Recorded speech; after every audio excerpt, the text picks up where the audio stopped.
James and CoWIN 9 to 9 flash sale மே 9 முதல் மே 11 வரை. மாண்புமிகு பேரவைத் தலைவர் அவர்களே, புதுசா அமைஞ்சிருக்கக்கூடிய இந்த ஆட்சி மீது இன்னைக்கு நம்பிக்கை வாக்கெடுப்பு நடக்க போகுது. அதற்கு முன்பு வாக்கு எண்ணிக்கை தொடங்கி கடந்த 10 நாட்களாக இன்னைக்கு வரைக்கும் இந்த ஆட்சியில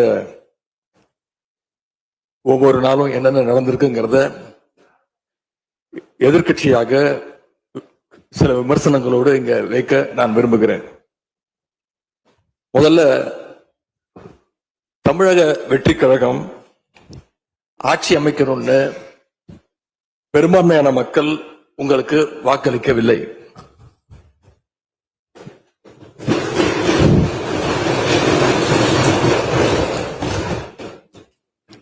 நடந்து முடிந்த சட்டமன்ற தேர்தலில் பதிவான வாக்குகள் சுமார் 4,93,25,000 வாக்காளர்கள் வாக்களிச்சிருக்கிறாங்க. தற்போதைய ஆளுங்கட்சிக்கு வாக்களிச்சவங்களுடைய எண்ணிக்கை எவ்வளவு தெரியுமா? 1,72,26,000 தான். மீதம் இருக்கக்கூடிய சுமார் 3,21,00,000 பேரும் நம்பிக்கை கோருகின்ற இந்த கட்சிக்கு, உங்க கட்சிக்கு எதிராக வாக்களிச்சிருக்கிறாங்க என்பதை நீங்க புரிஞ்சுக்கணும்.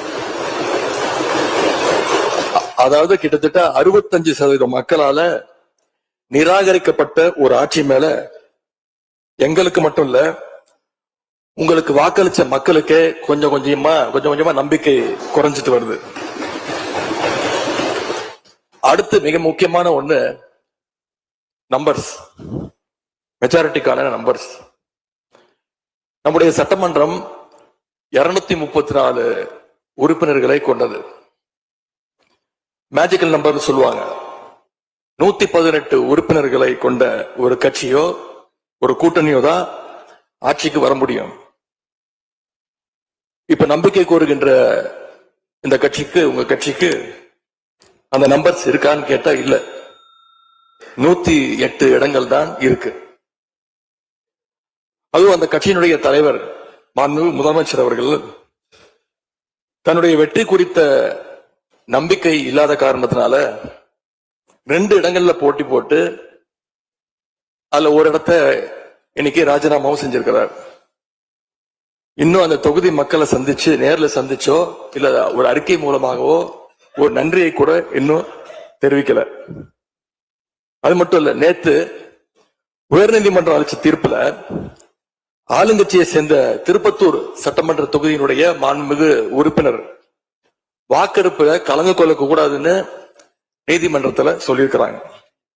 அதனால இப்ப ஆளுங்கட்சிக்கு வெறும் 106 இடங்கள் தான் இருக்கு.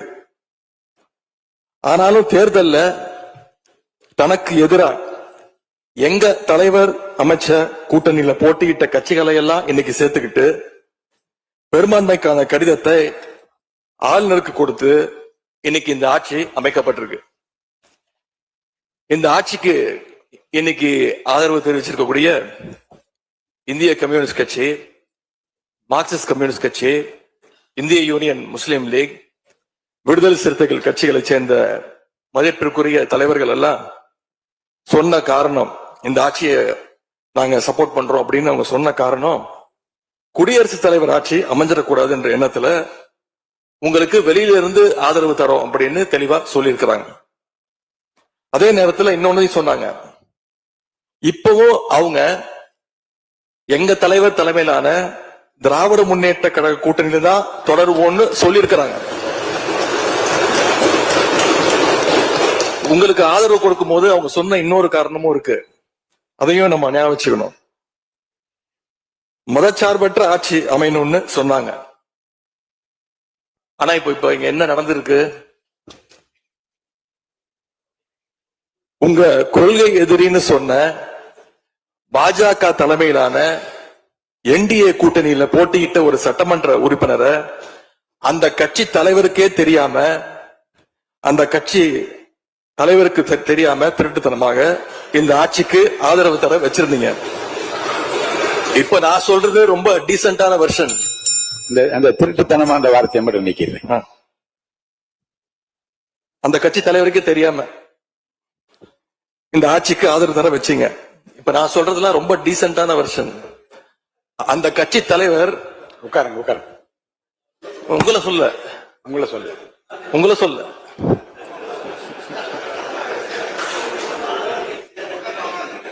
உட்காருங்க. மாண்பு உறுப்பினர் காமராஜ் உட்காருங்க. மாண்பு உறுப்பினர் காமராஜ் உட்காருங்க. மாண்பு உறுப்பினர் காமராஜ் உட்காருங்க.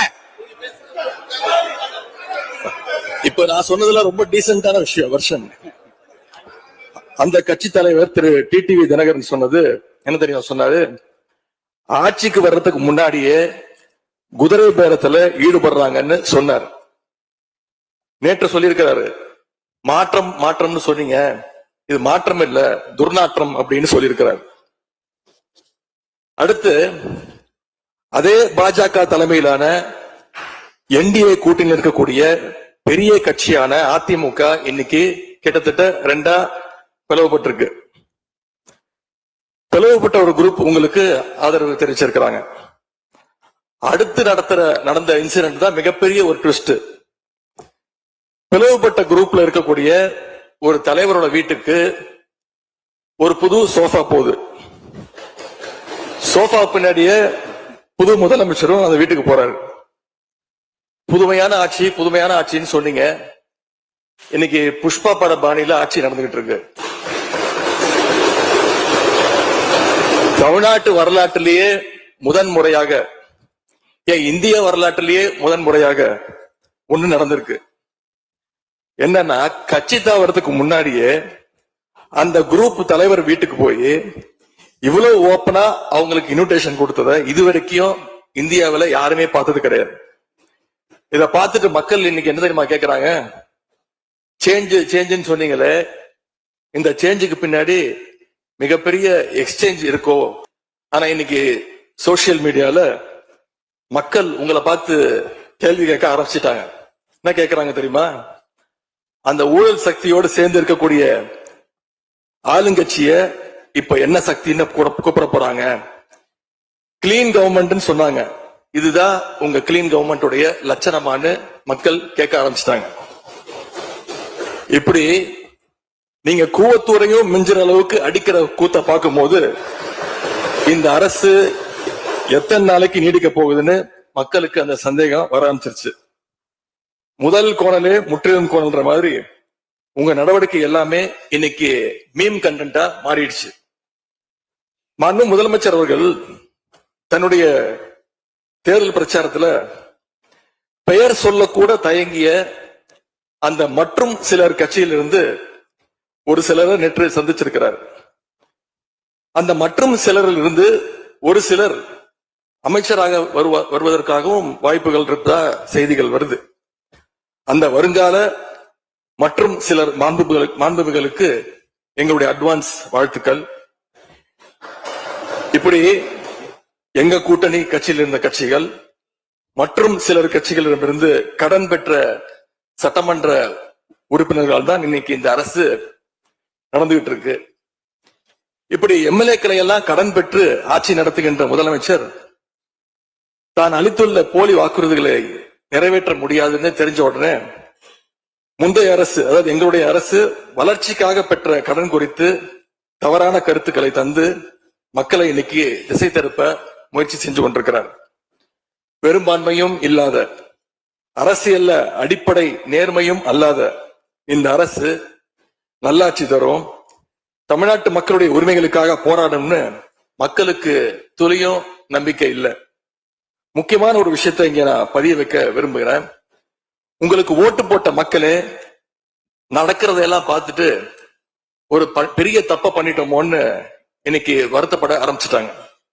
மக்களுடைய அந்த உணர்வை வெளிப்படுத்தும் விதமா இந்த ஓட்டெடுப்புல கலந்துக்காம திராவிட முன்னேற்ற கழக உடன்பிறப்புகள் நாங்க உறுப்பினர்கள் நாங்க வெளிநடப்பு செய்ய போறோம்.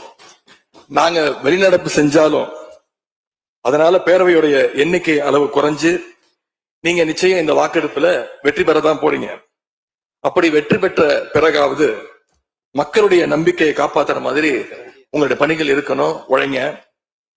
எங்க தலைவர் திரு முத்துவேல் கருணாநிதி ஸ்டாலின் அவர்கள் கடந்த 5 வருஷமா ஒவ்வொரு குடும்பத்துக்கும் பார்த்து பார்த்து திட்டங்களை நிறைவேற்றி கொடுத்தார். அந்த திட்டங்களை எல்லாம் நீங்க தொடரணும். தயவு செஞ்சு அதுல அரசியல் செய்ய வேணாம். ஏன்னா இந்த மாசம் 15ஆம் தேதி கலைஞர் மகளிர் உரிமை தொகை 1,31,00,000 தாய்மார்கள் காத்துக்கிட்டு இருக்கிறாங்க. இந்த 1000 ரூபாய் வருமா அப்படின்னு காத்துக்கிட்டு இருக்கிறாங்க.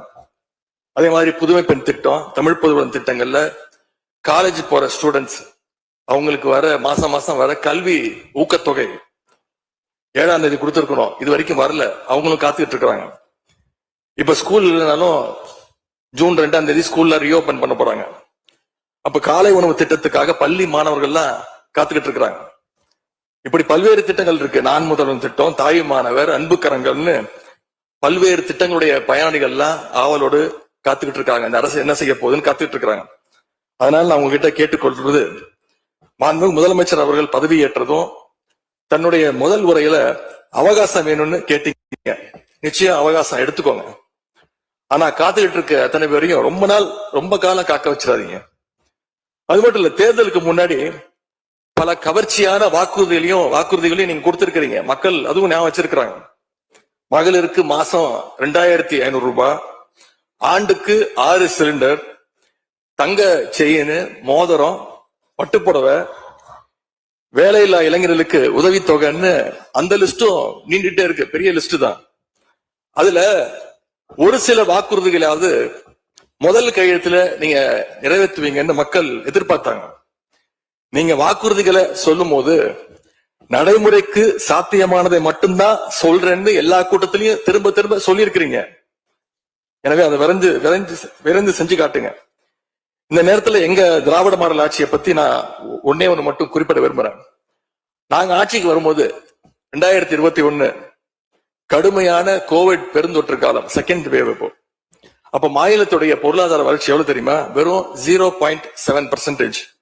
அந்த நிலையிலையும் எங்க தலைவர் இந்தியாவிலேயே பொருளாதார வளர்ச்சியில நம்பர் 1 மாநிலமாக இன்னைக்கு தமிழ்நாட்டை எங்களுடைய தலைவர் மாத்தி காட்டியிருக்கிறார். நாங்க நம்பர் 1 மாநிலமா மாத்திட்டு தான் ஆட்சியை விட்டு போயிருக்கோம். உங்க ஆட்சியை பொறுத்த வரைக்கும் வெறும் இன்ஸ்டாகிராம்ல ரீல்ஸ் ஆட்சியா இல்லாம ரியல் ஆட்சியா நடத்துங்க. அது மட்டும்தான் மக்களுடைய கோரிக்கை. எங்களுடைய தலைவர், திராவிட முன்னேற்ற கழகத்துடைய தலைவர் முத்துவேல் கருணாநிதி ஸ்டாலின் அவருடைய கட்டளையின்படி நீங்க ஆட்சியை தொடர நாங்க தடையா இருக்க விரும்பல. அந்த வகையில பேரவையிலிருந்து நாங்க வெளிநடப்பு செய்யறோம்.